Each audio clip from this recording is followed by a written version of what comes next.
Hello and welcome to another episode of Chatting with Chat. I'm really excited about today's guest in particular, Erica Jain. Erica is the co-founder and CEO of Healthie, a platform that offers infrastructure for virtual first healthcare companies to launch and scale service providers. Before founding Healthie, she was a healthcare consultant at the Boston Consulting Group and an analyst at the Clinton Health Access Initiative.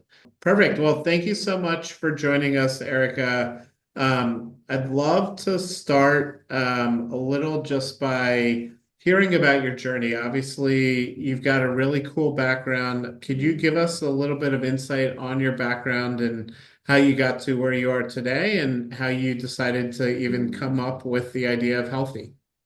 Yeah, absolutely. And thank you for having me. It's really a pleasure. And I thank you for doing so much to build the healthcare community, particularly NYC, but outside of New York as well. So we've been building Healthy for 9 years. We turned nine on January 20th, so almost 9 years. And we started in 2016 because I had watched my parents go through the process of working with a corporate wellness program. And over the course of about a year, both of my parents lost 35 pounds each, worked with a coach, a nurse, a therapist, a physical therapist, and effectively corporate wellness benefits changed the way that my parents live their life today, 9 years later. I saw that and said, well, how can we make this type of healthcare accessible and available to everybody in this country? Because this is what our healthcare system really, really needs. Yeah. And so I met my co-founder, Kevin, and we just started talking to healthcare providers. And we said, well, what are the tools that you're using? How are you delivering care? How are you spending your time on a day-to-day basis? And what we realized is that, unfortunately, at the time, most EHRs, actually nearly every single EHR, had been designed to facilitate one-time, in-person only, episodic, physician-only care. And so when we would talk to dietitians and coaches and therapists and physical therapists, they were often using pen and paper and a bunch of tools pieced together to deliver care. And that was really, really inefficient for them. So we started building and we just built out a patient and provider portal that lo and behold today is an ONC certified EHR platform used by 27,000 clinicians over 10 million patient lives. But at the beginning, it was very much and still to the core of how do you help clinicians spend more time working with patients and less time on back office. That is really exciting. I think what's really cool and what's really always impressed me about you is so many founders talk about how they need to raise money immediately, how they need to raise a ton, et cetera. And what I think is a little more unique about you is that you guys really focused on building a profitable business first and then kind of went through the funding mechanism. So obviously you had a really amazing announcement in October. Congratulations on your Series B.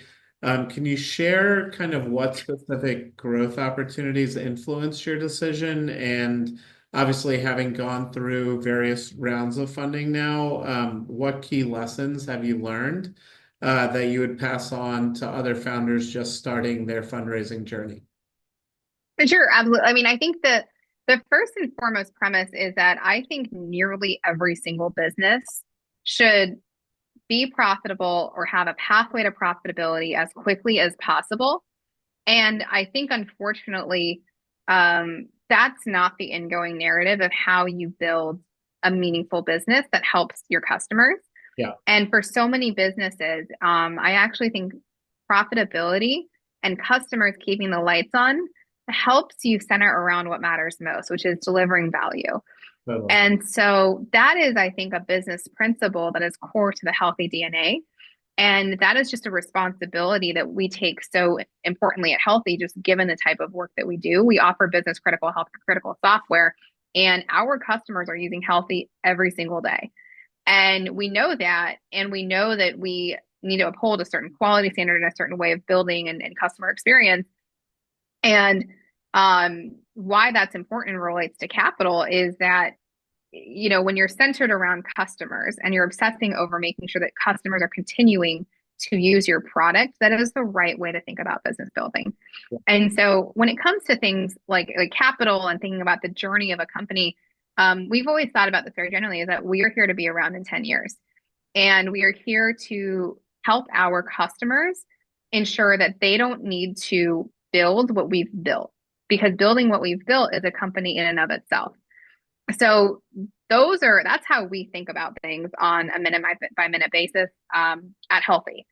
And so when it comes to things like capital journeys and raising money, there is a reason and a time and a place to raise money, but I think it's really, really important for founders to be intentional and thoughtful about why they're doing this and why they're raising money, whether it's from debt instruments or PE or VC or all types of capitals or angel or family and friends or customers too. Yeah. And so for us, it's really just it has to make sense and it has to make sure that we're able to continue building the way that we want to build. So that is philosophically how we've always approached it. And we've been profitable for more than half of our company to date, have just brought on incredible investors along the way, but done so with a real intentionality behind it.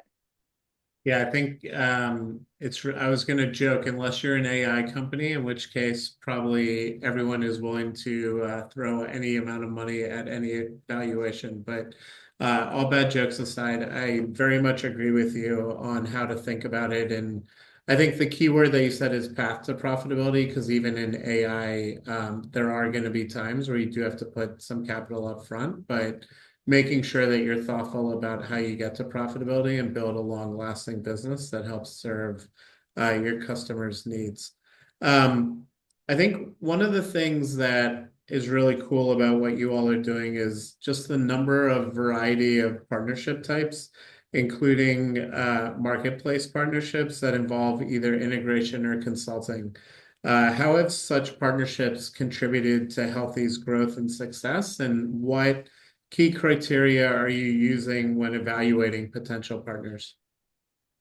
That's a great question. Philosophically, healthcare is too big of a problem for one company to solve.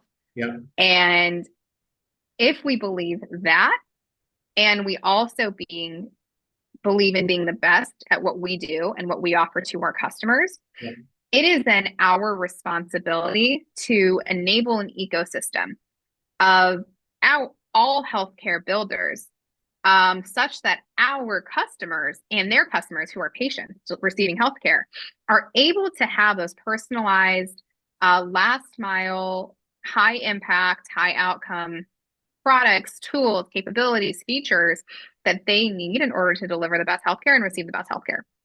And that mentality, coupled with the fact that we have a GraphQL API, so we are an API first platform, has made it exceptionally special for third party builders to build on top of Healthie in a way that feels really, really, really seamless to our customers as well as the end patient.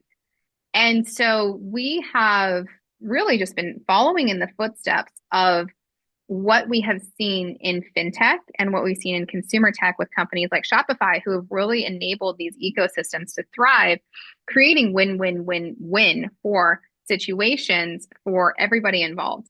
And I think the moment is now for all of that to happen in healthcare. And it's been so beautiful to watch that evolve over the course of the last 8 months at Healthie.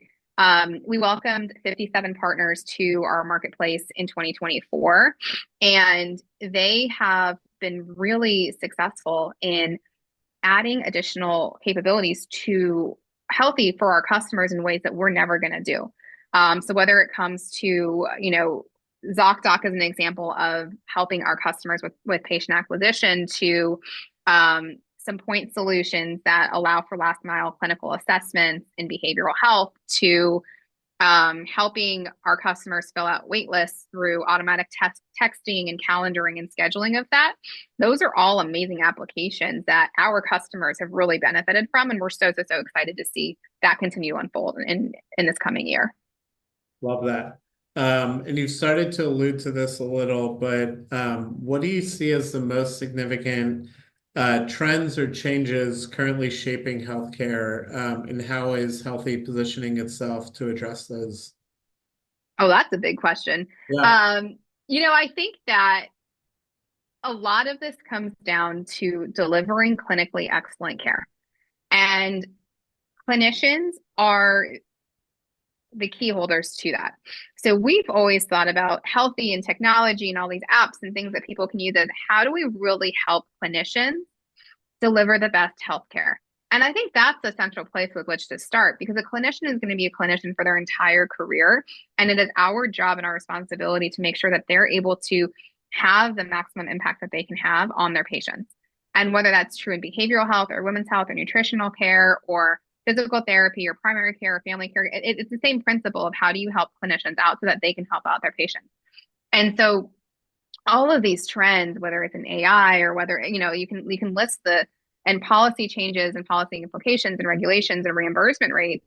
I think all of it just really needs to center around making sure that the clinician is able to deliver clinically excellent care. And that's what we think about on a day-to-day basis.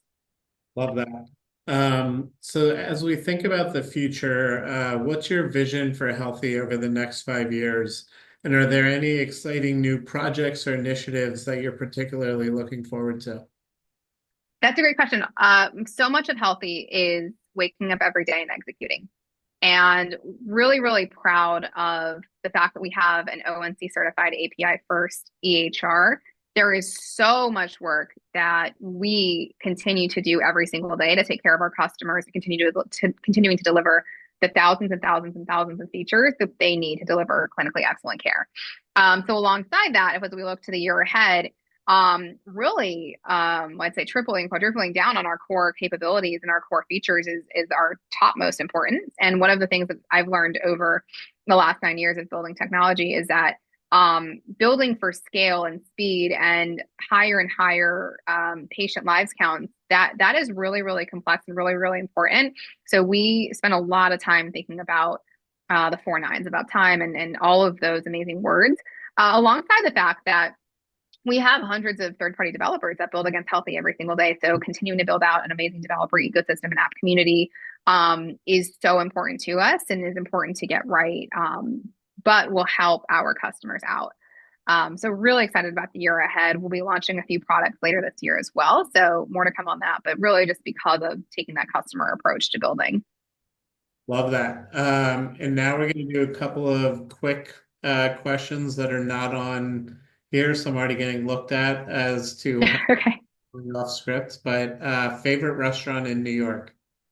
Oh gosh. See, I am terrible at answering those questions because I love every restaurant. I've never been to a restaurant that I don't like.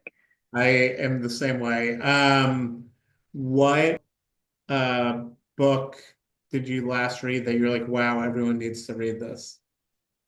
So I think that the world needs to read more children's books. So when I come home and read to the children, there is The Boy Who Made a Million Mistakes. There is The Most Magnificent Thing. There are all the cute children's Christmas books that we've been reading over the past couple of months. But, when you read children's books, you start to see goodness in the world. And I think that sometimes the world just needs more purity and goodness, especially from leaders who make important decisions. So I do read children's books every night, and those are the books that I really do resonate with because the lessons are so pure and just reminds you to be a good human above all else. Love that. I have a 3-month-old niece, so I'm going to follow up with you to get some good recommendations for her, so that I can be the favorite uncle. I'm also the only brother, so I'm probably likely going to always win that award, but you never know. Perfect. Well, thank you so much, Erica, for spending the time with us. This has been great as always. Really love all the amazing work you guys have done for the New York ecosystem as well. And I think excited for your journey and to see all the great things that you all accomplished this year. Thank you so much for having me. Yeah, of course.